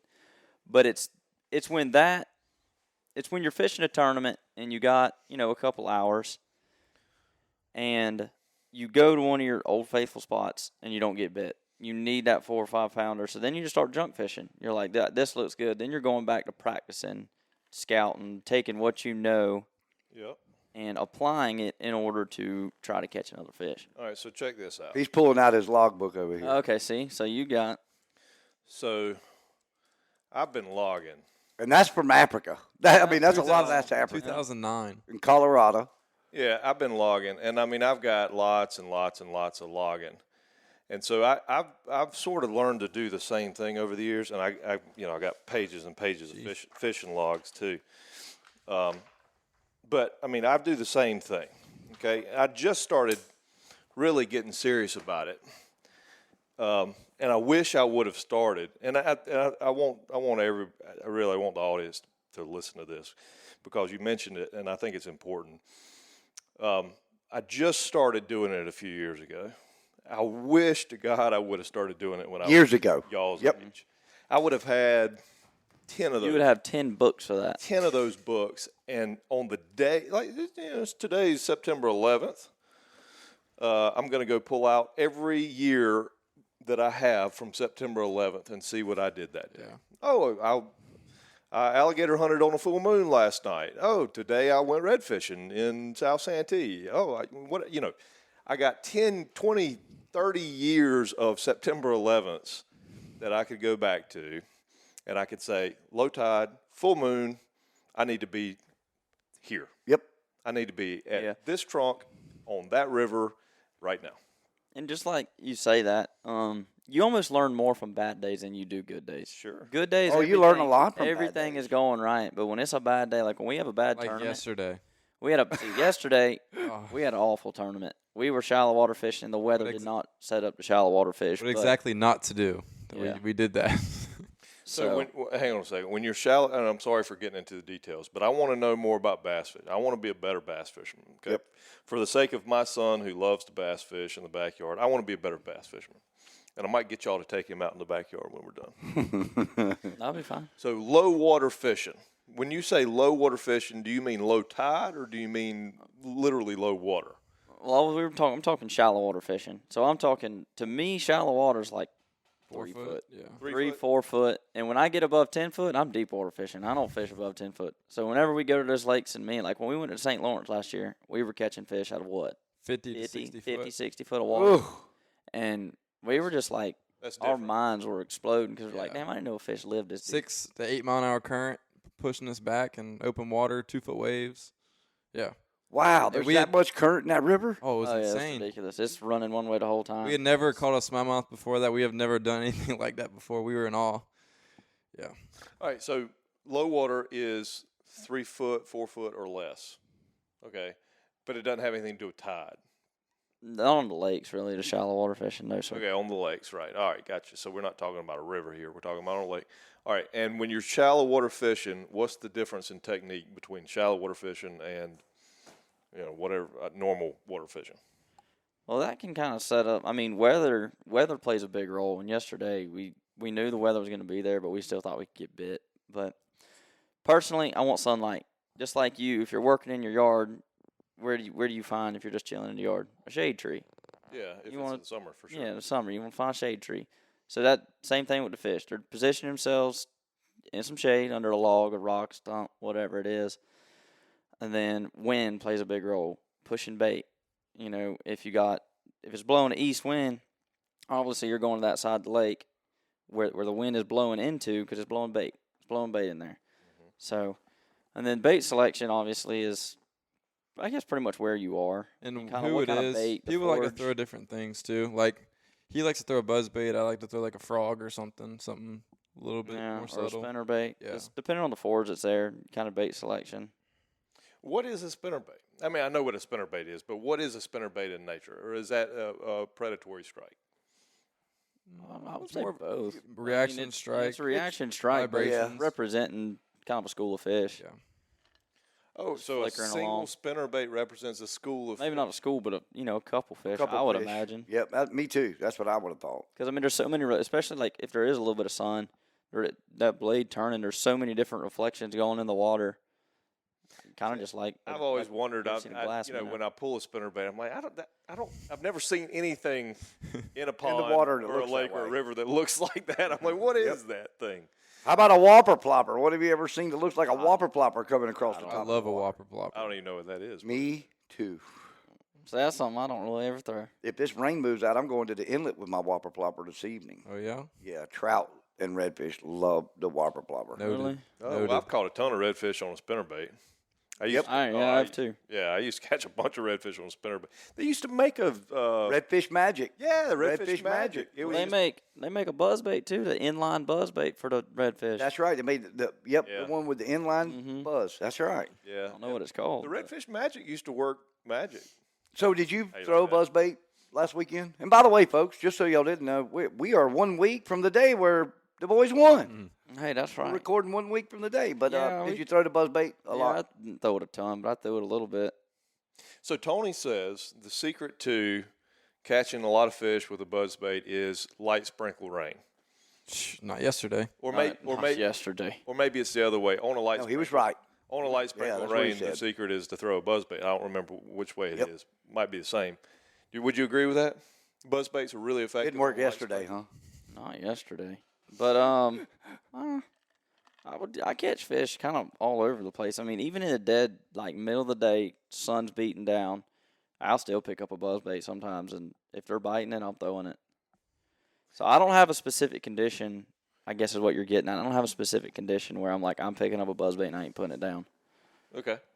How about worms? Worms, is that a specific condition?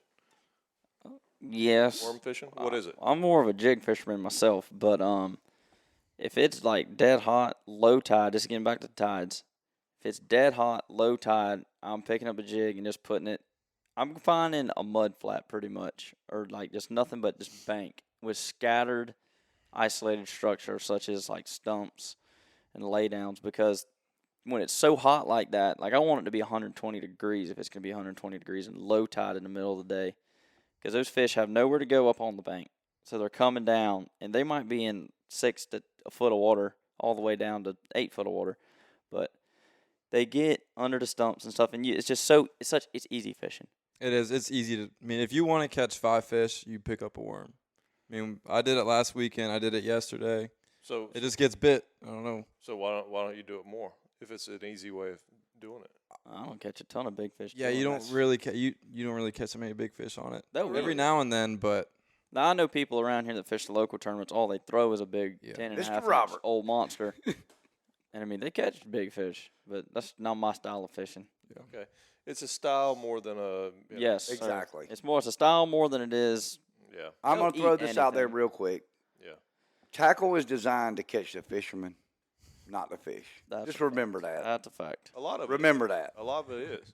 I'm going to say this much. I know that my spinner bait is a very good spinner bait that we have. The organized chaos spinner Yes, bait. I throw it. I like it. We've moved to titanium. It holds up better.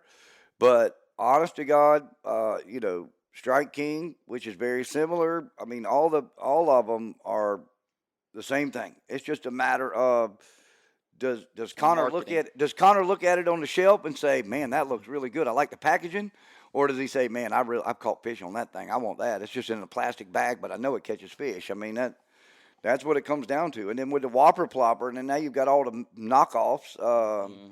What's the other? El Chapo. Chapo. Yeah, Berkeley Berkeley. Chapo. El Chapo and all that. They're all the same. They're all, even Bass Pro, our friends at Bass Pro, even their bait that they have, their prop bait. But Tony wanted you to take a Bangalore so bad, dude. That's all he kept talking about last week when we did the podcast. He's like, I just hope Andrew's got a Bangalore in there. I just Well, hope he's got a Bangalore. That's what we want on. Is it really? There you go. Yeah. That was the magic stick. I don't know what that is either. All right, that is one of the oldest bass baits, I would say. Oldest bass baits is a prop bait. stick bait with a prop. New ones are trash. You can throw them. You can throw them away. They will. Bangalore. It's made by Bagley. Made by Bagley's. It's a balsa bait. It's a balsa bait. Yep. All right, I'm going to look at an image of it here. No, they put it in Bangalore. I don't want Bangalore. I don't know what might come up looking. Put Bango in there. Banga. Lure. Space in Bango. between the two Oh, words. space. Okay. Yes, sir. All right, so that's probably my problem there. Bangalore. Bangalore. Images. You say B-E-N, it's B-A-N. So one of these Got things. it. Yes, sir. Oh, yeah. That's her. them. That's her. She's All right. magical, too. At the right time of year. And that were they on sticks, trees, or were they? Yeah. I didn't know how much offshore y'all tried. I know you're like you don't do Fishing a lot up there, the water's so shallow. I mean, I'm fishing. Some of the fish we caught were middle of the river. Yeah. Oh, okay, good. On We're structure. not, we're not fishing. We weren't fishing 2 foot of water. The boat's floating in up 2 That's foot of water. that's the middle of the river up there anyway. Yeah, that's what I'm saying. But you get so much motion in that water up there. You know, we did talk about it with Tony the first time he ever took me to Santee 4 years ago. First time I ever went bass fishing. We didn't go. We were maybe 1,000 yards from the pole yard and started fishing. And I remember on my 4th or 5th cast at one spot that I just kept saying, Tony, don't move, don't move. I knew I had to get the bait in the right spot, but I knew there was a fish there. And I caught, and I still got the picture because you can see the bridge in the background. But I caught my biggest bass at that point in time, and I threw it the same spot 5 times. And until the last cast got to the strike zone, it wouldn't touch it. Wouldn't touch Well, that's what I was telling a lot of people that like came here, and a lot of people knew who me and Connor were, but some of them kind of did, and they saw Coast Carolina. So they'd be like, "What's the best thing to throw? What's the best thing? What do I need to do? What do I need to do?" I was like, "Dude, pick up whatever you can throw. Whatever you have confidence in. Whatever you can. If you say I want to put it right there, and I mean right there, pick that up and throw it there. Yep. Because I mean, it's more so that than it is the bait choice. It is very imperative that you are accurate and efficient with your cast when you're fishing down there where y'all are. Yep. It is. I mean, because what was the water flowing? Were they flowing any water out? No. See, I've tracked the water level like it's my job when we're having a tournament. That's what most people don't even know. All the other things that go into it. Like they just think, oh, he just put his Ranger in the boat and they're riding down the river and burning some gas and going down there to go fishing. They don't realize that you've had to go look at the dam to see what Wilson Dam's flowing. Wilson is the dam that controls that water flow. Yeah. But to look at the flow coming out of Wilson Dam. And oh, nice. Is that you? Big one. Yeah. Yeah, I was just looking through pictures, looking for Bangalore. That's a big old man. So that would have won your tournament. I mean, they would have won a big fish probably. Yeah, you got to do more. Daggum right. That would have won big fish. That came out of a place I call Secret Lake. I'm sorry, I took you off your. No, you good. Secret Lake. Keep going. Tell us about where it is. Secret Lake. Okay, there is one time a year I fish Secret Lake, and it's turkey season because I turkey hunt around Secret Lake. And so I always bring my fishing rod with me. And when I'm done turkey hunting, the turkeys stop gobbling, I take one rod with whatever it's got on it. It's either got a spinnerbait or a worm because that's the only 2 things I know how to bass fish. And I throw that thing out there, and I'll catch a fish about like that every single time.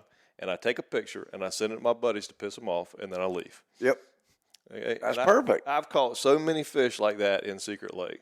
You know, it's just a little swamp lake. Mm-hmm. I will say that pond fishing versus fishing in the river here is just so far apart. Oh, it's totally different. I've never been able to. Andrew lives on a beautiful pond, beautiful lake. It's a lake, beautiful lake, and I'm sure you spent a lot of time as a kid. I mean, y'all lived back there when you were a kid, right? Your dad? Yeah. I'm sure you spent a lot of time honing your skills over there. There's no fish in that pond. He's crazy.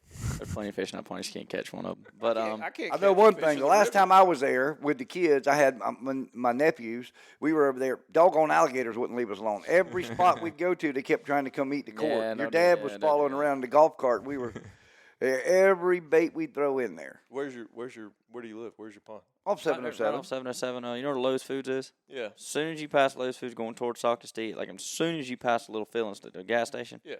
On your right, the old house right there, Starbuck Lake Road. Okay, yeah. We live back there. So now all your fan club's going to know where to come see you. Oh boy. Yeah. They come find the man bun. Yeah, don't give your address away. Yeah, don't give it. Don't give it on your door. Well, there's only a select few houses back there. There are, and I'll tell you They're all the other my thing. family. The other thing is that whole crowd back there. You don't want to cross them. That's some tough crowd back there. They all got the last name Vereen. You got to be careful around them. So I've never been. Maybe I just don't understand bass fishing enough. I can catch a fish, almost catch a fish, pretty. Let's just say decently in a pond. I can't catch a bass. I've tried a dozen times. I can't catch a bass on that river to save my life. I know I just suck at bass fishing, but remember what Tony said. 90% of the fish are in 10% of that river. Mm-hmm. Well, somebody's just gonna have to show me. Well, we can make You that just got to happen. hop on a boat. I just don't believe they exist. We can make that happen. But I'll tell you, I have never been up past. I've never been past. I'm trying to remember the creek name up there in Santee. Of course, you and I fished against Chicken each Creek? other, huh? There's Chicken Creek. Chicken Creek. I've never been past Chicken Chicken Creek. Well, that's where the fishing starts getting good. Now, I know. I like wild horse. I could fish wild horse all day long. Literally, like that's a reloading fishery there. I mean, you know when that water gets to flowing, I love fishing that little creek right there. Wild horse. I'm right. That little short cut through that goes to the other. I can't remember the name of that creek that goes back the other way. Wadmacon. Wadmacon. Yep. But you know these guys. You got to think about these guys that were coming here. Of course, y'all traveled and gone to other people's bodies of water. And had to do the research yourself, but you got to think about how overwhelming. I mean, it would seem to me to be overwhelming to come here and then go, okay, let's look at the map, and then go, oh my God, y'all, there's 5 rivers. Like, oh my God. And then there was the one group. Did y'all hear about the one group? They top 3. Did you about the ones that come in 3rd fishing sandpit? No, no, that was good. That was good. Smart idea. No, I'm talking about the ones who took their boat up, who trailered their boat up to. Oh, Beth told me, and I can't remember the name of it, but it's not even accessible. They didn't realize it. They were Googling it and saw it, drove on the roads, got there, and then tried to put their boat in.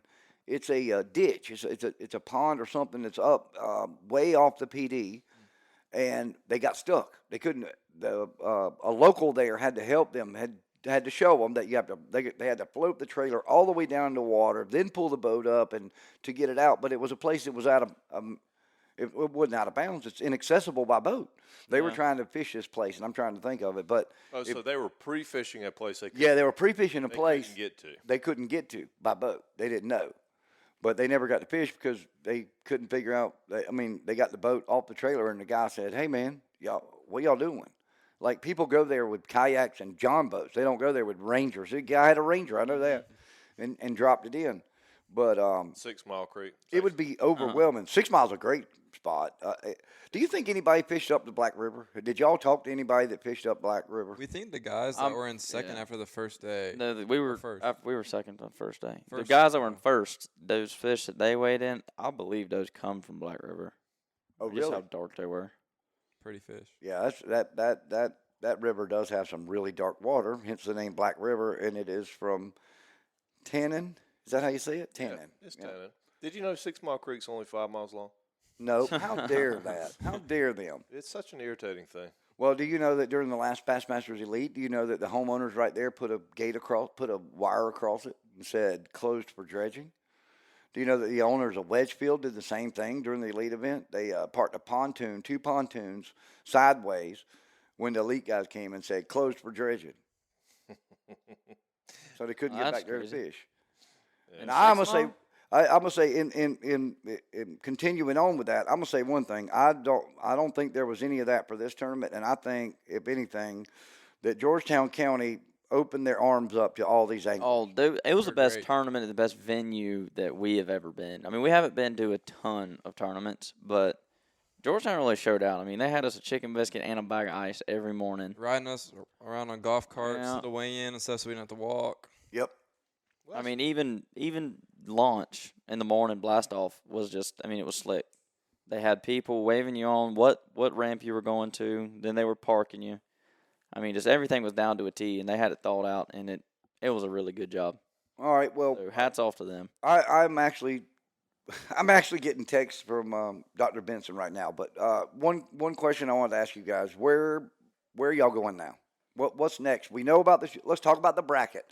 Explain how the bracket works real quick. We didn't explain it with Dr. Benson. Explain real quick how it works. Let's go through the process, starting to the final day when two of you fish head-to-head. So it's an 8-seeded bracket. It starts off, what's the day? The Friday? The 28th. 28th. that Friday. 28th. So 28th is Wednesday. Then the 29th, I believe, is that Thursday. We practice. Okay. And then Friday is what they call C Day. yeah, and we all go out and fish. There's 8 of us. And whoever catches the biggest bag is the number 1 seed, and so on. So if you catch the lowest bag, you're 8 seed, and you have to fish against. So if he catches the biggest bag, I have to fish against him the first day if I catch the lowest bag, if that makes sense. Right. Yep. And so 1 fish is 8, 2 fish is 7, Yeah. 3 fish is 6, Yeah. 4 fish is 5.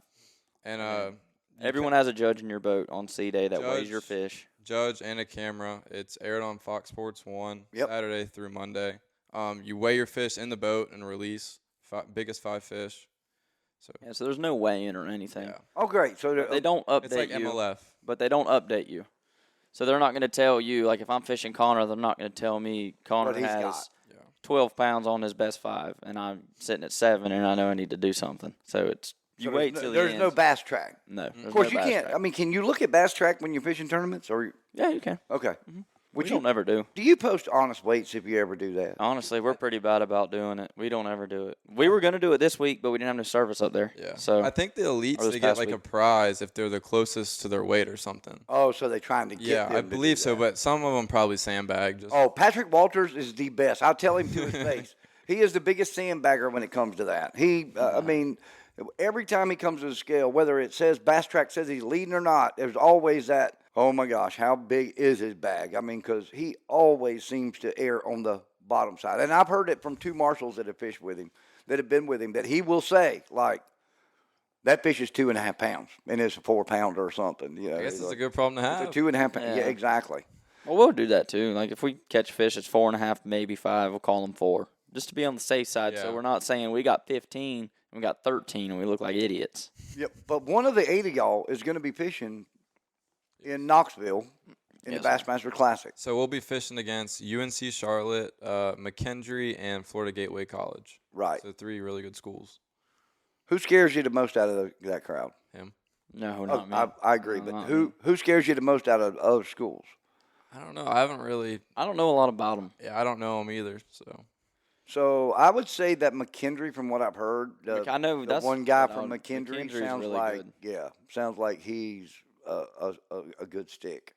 That Florida Gateway, I mean, those seem like some good old boys. It was nice, you know. They finished second or third. Second, they did. They were cool. We talked to them a good little bit.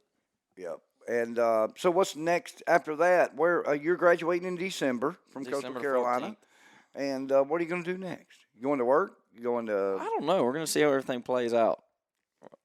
We don't have a rock solid plan yet. I'm with him. Are you all right? So, but now will you continue to fish for spring? Yeah, I'll be fishing in the spring.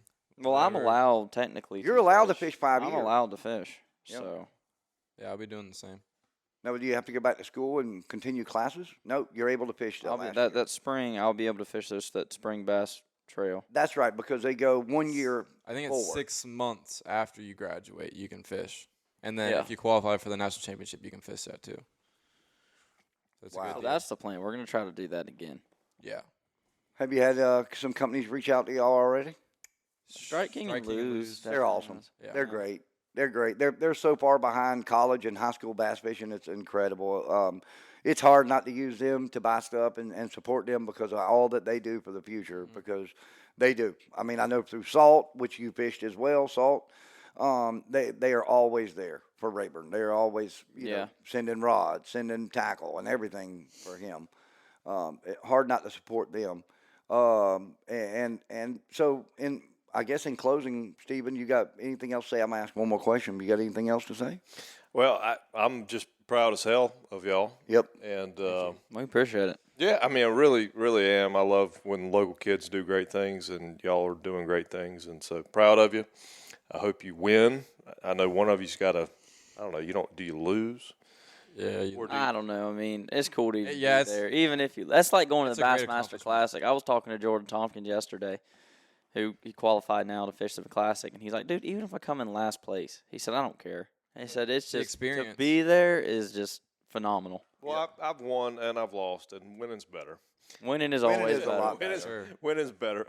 I've lost plenty in my time too, but winning's better. So congratulations, good luck, and Strike King and who else? Lose. Well, has Trilogy Outdoors not reached out to you yet? We don't have to reach out. Oh, okay. We don't have to reach out. But I want to ask one more question. If somebody's listening right now that wants to help and grow the bass club, bass team out at Coastal, each of you give me one tip or one thing that you would say that really needs to happen? I know we talked earlier about some resources and everything else, but what's your strong suggestion to anybody? That really needs to happen with the team. Yep. I think the biggest thing with fishing nowadays, at least college fishing, is recruiting. These schools have, 10, 15, sometimes 20 boats fishing in these tournaments, and they're all fishing every day after school. Everything's paid for. They don't have to worry about anything. And we've never really recruited before. So I think that's one of the biggest things now to, I wouldn't say succeed, but as a whole team to be successful is to recruit as many people as you can. And yeah. Personally, I think it's the learning curve. Because you got people that might really like to fish, but like myself, I'm using myself as an example. I haven't fished on a lake a whole ton. I'm still learning every tournament I go to. Offshore fishing is something that I've got to get better at. If not, I'm going to get my teeth kicked in every lake I go to. So I think it's more so of having someone there who kind of knows a lot about a lot. Right. And can take someone like myself after a bad tournament like we had at Hartwell and sit down and run through, look, these boys that won, most likely are doing this. This is what you should have done. So you have plan A, B, and C, not just a plan A. So if plan A goes to poop, then you have something else to fall back on. And you got to learn. I feel like it would just be nice to have someone that could sit there and kind of give me their experience with a tournament like how we just fished. Like what they would do in that situation. What they would do to help me learn how to become a better angler, doing something I'm not comfortable doing. So this is something that you would be volunteering yourself to do right now after you graduate for the future. I just don't know if I know enough about it. I got a lot more to learn. But as far as around here, I would 100% be willing to come and help show people, take them fishing. Yeah, I think alumni make the biggest difference in all of college sports. And we talk about Dustin Johnson, his involvement at Coastal until some things happened. You look at Tyler Thigpen with the football program and all he did after his stint out there. I'm sure Grayson McCall is going to come back and be involved in that. All the baseball guys that are, that's going to be the same. That's going to fall on y'all's shoulders with the Bass team, I see. And I think without a doubt you guys are up to the task, and you're going to be there for whoever, as it starts to grow. Not that it needs to grow. Yes, it's going to need to grow, but as it grows, I'm sure you guys will both be there for them. And, man, we wish y'all the best of luck, not only in the bass tournament, but in life. You guys seem to be both great young men, and whether you end up bass fishing or not. By the way, just so you know, the highest paid people in bass fishing are not the bass fishermen. It would be the guys from Strike King. It would be the guys from Lou's. They make a lot more money than anglers. So just don't, if for some reason the fishing side of it doesn't. Oh, yeah. You can always still be in the fishing world and not be a professional fisherman. That's right. But being a professional fisherman is more of a title than anything. That's right. But it's fun. And it's what you love. It's exactly the way you described it earlier. It's what you love. Just like Steven loves chasing around a fish underwater with sharks chasing him to kill something. We all love, I love fishing. I love saltwater fishing in particular, probably more than bass fishing now, but because I don't have a boat to do it and do it effectively anymore. But we all have that little thing that just sets us off, and the competitive part of it is just adrenaline rush and everything else. But we're looking in 3 weeks, right? Y'all be there 3 weeks. 3 weeks. We have to be in Greenville or Greenwood at 2 o'clock on September 28th. Well, maybe by then y'all can pull up. So after that, one of y'all will be pulling up in the front yard over here with a brand new Tundra and a nitro bass boat behind it. As long as it's one of us, I don't care. I just want it to be one of us. Well, best of luck to both of y'all. And Steven, are you all good over there, brother? I'm good. I'm looking forward to y'all coming back and doing this after one of you wins. That's right. Sweet. Amen. Well, I'll tell you what, folks, it's been a great podcast. One of our longest to the date, but I tell you what, when you have these guests like this and Dr. Benson earlier, you got to give them all the time they need. And we had a great story to tell. We're super proud of y'all, but make sure you subscribe, hit like and subscribe on your podcast platform there. And don't forget about our other brands. You got Southern Anglers Radio Show every Saturday morning on the Gator 107.9 or iHeartMedia. And then, of course, our magazine, Trilogy Outdoors Magazine. located along the Grand Strand, or just go to TrilogyOutdoorsMedia.com and check out all our brands. And, hey, until next week, remember, everything fins, fur, and feathers is going to be right here on Trilogy Outdoors Podcast. Trilogy Outdoors Podcast is a product of Trilogy Outdoors Media. All views and opinions of our hosts and guests are not necessarily those of our sponsors. Trilogy Outdoors is produced and edited by Trilogy Outdoors Media. Be sure to follow us on all the podcast platforms as well as our social media pages on Instagram, Facebook, and Twitter. And also don't forget our other brands, Southern English Radio Show and Walk 'Em All Outdoor Magazine. To find more information, visit TrilogyOutdoorsMedia.com. And remember, if it's anything dealing with fins, fur, and feathers, you're going to find it right here on Trilogy Outdoors.